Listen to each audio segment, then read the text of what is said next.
గిరి ప్రదక్షిణ అంటే ఏమిటి? గిరి ప్రదక్షిణ అనేది కొండ చుట్టూ తిరుగుతూ చేసే ఒక హిందూ సాంప్రదాయం.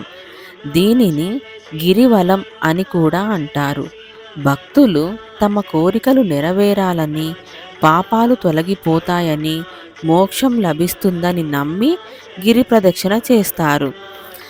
అరుణాచలం, యాదగిరిగుట్ట, సింహాచలం, అన్నవరం వంటి ప్రదేశాల్లో గిరి ప్రదక్షిణ చెయ్యడం ప్రసిద్ధి.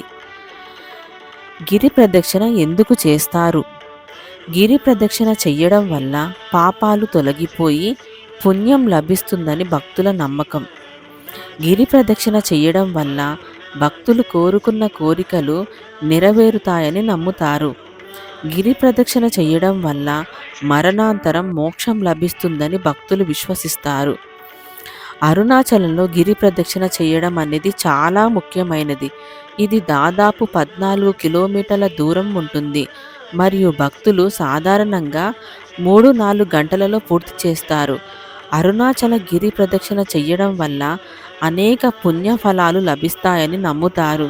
గిరి ప్రదక్షిణ చేసేటప్పుడు గుర్తుంచుకోవాల్సినవి: దర్శనం తర్వాత గిరి ప్రదక్షిణ చెయ్యాలి లేదా గిరి ప్రదక్షిణ చేసిన తర్వాత దర్శనం చేసుకోవచ్చు. కొండ చుట్టూ కుడివైపుగా తిరగాలి. శివనామ స్మరణ చేస్తూ ప్రదక్షిణ చేయడం వల్ల మరింత పుణ్యం లభిస్తుంది. అరుణాచలం గిరి ప్రదక్షిణ అంటే అరుణాచలం కొండ చుట్టూ 14 కిలోమీటర్లు దూరం కాలినడకన తిరగడం. భక్తులు ఈ ప్రదక్షిణను పాపాలు పోగొట్టుకోవడానికి, అంతర్గత శాంతిని పొందడానికి మరియు దైవిక ఆశీస్సులు పొందడానికి ఒక పవిత్రమైన మార్గంగా భావిస్తారు. గిరి ప్రదక్షిణ గురించి మరిన్ని వివరాలు: అరుణాచల గిరి ప్రదక్షిణ చేయడం వల్ల పాపాలు తొలగిపోయి పునర్జన్మ నుంచి విముక్తి లభిస్తుందని, మోక్షం సిద్ధిస్తుందని భక్తులు నమ్ముతారు. గిరి ప్రదక్షిణ మార్గం సుమారు 14 కిలోమీటర్ల పొడవు ఉంటుంది. ప్రదక్షిణ చేసేటప్పుడు కొండను కుడివైపున దర్శనం చేసుకుంటూ తిరగాలి. గిరి ప్రదక్షిణ అనేది ఆధ్యాత్మికంగా సాధనగా పరిగణించబడుతుంది. దీనిని భక్తులు తమ కోరికలు నెరవేరాలని, పాపాలు తొలగిపోవాలని, మోక్షం లభించాలని కోరుకుంటూ చేస్తారు. అరుణాచలం కొండ చుట్టూ 8 లింగాలు ఉంటాయి. అవి ఇంద్రలింగం, అగ్నిలింగం, యమలింగం, నైరుతిలింగం, వరుణలింగం, వాయులింగం, కుబేరలింగం మరియు ఈశాన్యలింగం. అరుణాచల పురాణం ప్రకారం ఈ కొండ ఎర్రగా ఉండటం వలన దీనిని అరుణాచలం అని పిలుస్తారు.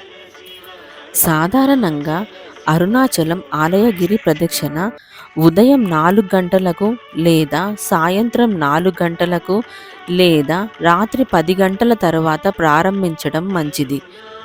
హిందూ పురాణాల ప్రకారం ఇది మోక్షాన్ని పొందడానికి ముఖ్యమైన 4 స్థలాలలో ఒకటి. పౌర్ణమి రోజున గిరి ప్రదక్షిణ చేయడం వలన భక్తులు అనేక ఆశీర్వాదాలు పొందుతారని, ఆధ్యాత్మికంగా అభివృద్ధి చెందుతారని, పాపాలు తొలగిపోతాయని విశ్వసిస్తారు. కార్తికై దీపం పండుగ రోజున కూడా అరుణాచలం శిఖరంపై అగ్నిని వెలిగిస్తారు. ఇది కూడా గిరి ప్రదక్షిణకు ఒక ముఖ్యమైన సమయం. ప్రదక్షిణం పూర్తి చేసిన తర్వాత అన్నమలయార్ స్వామిని పూజించి తిరిగి వారి స్థలానికి చేరుకోవాలి. ప్రదక్షిణం పూర్తి చేసిన వెంటనే స్నానం చెయ్యకూడదు, నిద్ర పోకూడదు.